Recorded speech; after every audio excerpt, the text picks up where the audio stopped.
അൽഹംദുലില്ലാ. അസ്സലാമു അലൈക്കും വറഹ്മത്തുള്ളാഹി വബർക്കാത്തുഹു. ഈ പ്രപഞ്ചവും ഈ പ്രപഞ്ചത്തിലെ സകല വസ്തുക്കളും ആകസ്മികമായി ഉണ്ടായതോ നിർജീവമായ പ്രകൃതിയുടെ സൃഷ്ടിപ്പോ അല്ല. പ്രത്യുത അപാരബുദ്ധിയും ദീർഘദൃഷ്ടിയും മുൻ തീരുമാനങ്ങളും മുൻകരുതലുകളുമുള്ള അദൃശ്യമായ ഒരു ശക്തിയുടെ സൃഷ്ടിപ്പാണ്. ഈ സൃഷ്ടാവിലുള്ള വിശ്വാസമാണ് ഒരു മനുഷ്യൻ മുസ്ലിമാകുവാൻ പ്രഥമമായി ഇസ്ലാമിൻ്റെ ദർശനത്തിൽ അനിവാര്യമായിട്ടുള്ളത്. ഈ വിശ്വാസം അന്ധവിശ്വാസമല്ല, തെളിവിൻ്റെ അടിസ്ഥാനത്തിൽ ഇസ്ലാം സ്ഥാപിക്കുന്ന സുവ്യക്തമായ ഒരു യാഥാർത്ഥ്യം മാത്രമാണ്.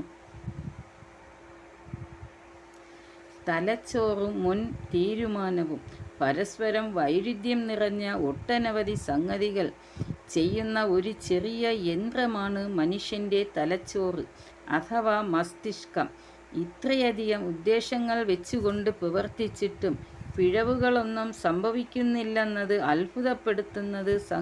അത്ഭുതപ്പെടുത്തുന്ന സംഗതിയാണ്. ഇതിൻ്റെ കാരണമെന്തെന്ന് വ്യക്തമായി മനസ്സിലാക്കുവാൻ ഇന്നും കഴിഞ്ഞിട്ടില്ല. പഞ്ചേന്ദ്രിയങ്ങളിലൂടെ ലഭിച്ചുകൊണ്ടിരിക്കുന്ന കണക്കില്ലാത്ത വിവരങ്ങൾ എങ്ങനെയാണ് തലച്ചോറ് സൂക്ഷിച്ചു വയ്ക്കുന്നതെന്ന് ഇന്നും നമുക്ക് അറിയില്ല.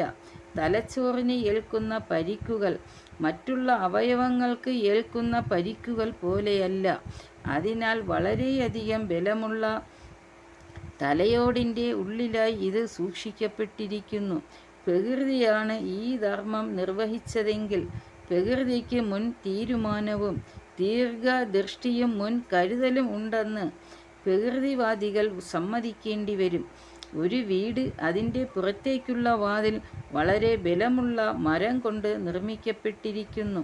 അകത്തുള്ള വാതിലുകൾ നിർമ്മിക്കപ്പെട്ടിരിക്കുന്നത് അത്രത്തോളം ബലമുള്ള മരം കൊണ്ടല്ല. ഈ വീട് പ്രകൃതിയുടെ നിർമ്മാണമാണെങ്കിൽ പ്രകൃതിക്ക് ബുദ്ധിശക്തിയും ഭാവിയെക്കുറിച്ചുള്ള അറിവും മുൻകരുതലും ഉണ്ടെന്നും പറയേണ്ടി വരും. പ്രത്യക്ഷവും പരോക്ഷവുമായ അവൻ്റെ അനുഗ്രഹങ്ങൾ അവൻ നിങ്ങൾക്ക് പൂർത്തിയാക്കി തരികയും ചെയ്തു.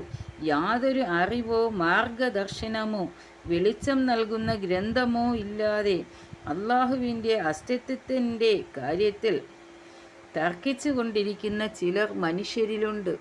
കാഴ്ചയും ഉൾക്കാഴ്ചയും. അലം നജ്അൽ ലഹു ഐനൈനി, അവന് നാം 2 കണ്ണുകൾ ഉണ്ടാക്കി കൊടുത്തില്ലേ?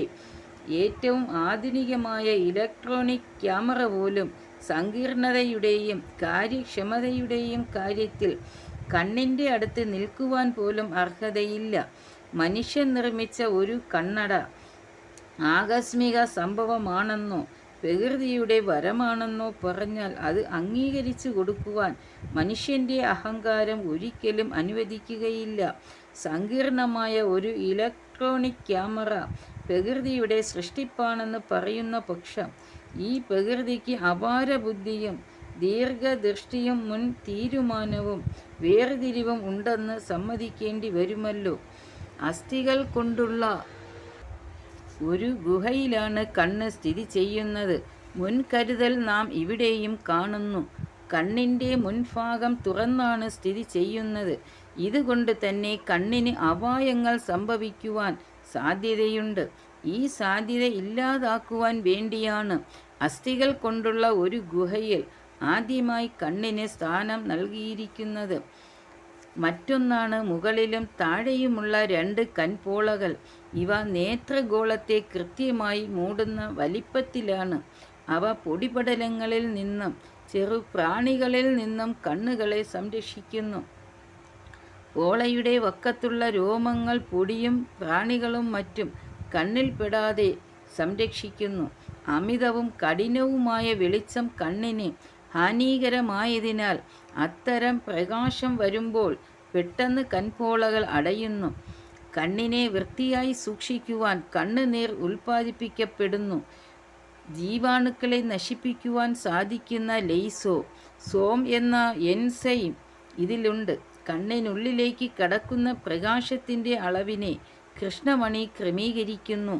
നമ്മുടെ നോട്ടം വസ്തുവിൽ പതിച്ച് അതിൽ നിന്നുള്ള പ്രകാശകിരണങ്ങൾ കോർണിയയിലൂടെ കടന്ന് ലെൻസിലെത്തിച്ചേർന്ന് റെറ്റിനയിൽ തന്നെ പതിയുന്ന സന്ദർഭത്തിൽ മാത്രമാണ് നാം ആ വസ്തുവിനെ കാണുന്നത്. റെറ്റിനയിൽ പതിയാതെ പ്രതിബിംബം ചിലപ്പോൾ അതിൻ്റെ മുന്നിൽ പതിയുന്നു, മറ്റു ചിലപ്പോൾ റെറ്റിനയും മറികടന്ന് അതിൻ്റെ അപ്പുറത്തായിരിക്കും പതിയുക. ഇത്തരം സന്ദർഭത്തിലൊന്നും നമുക്ക് ആ വസ്തുവിനെ കാണാൻ സാധ്യമല്ല.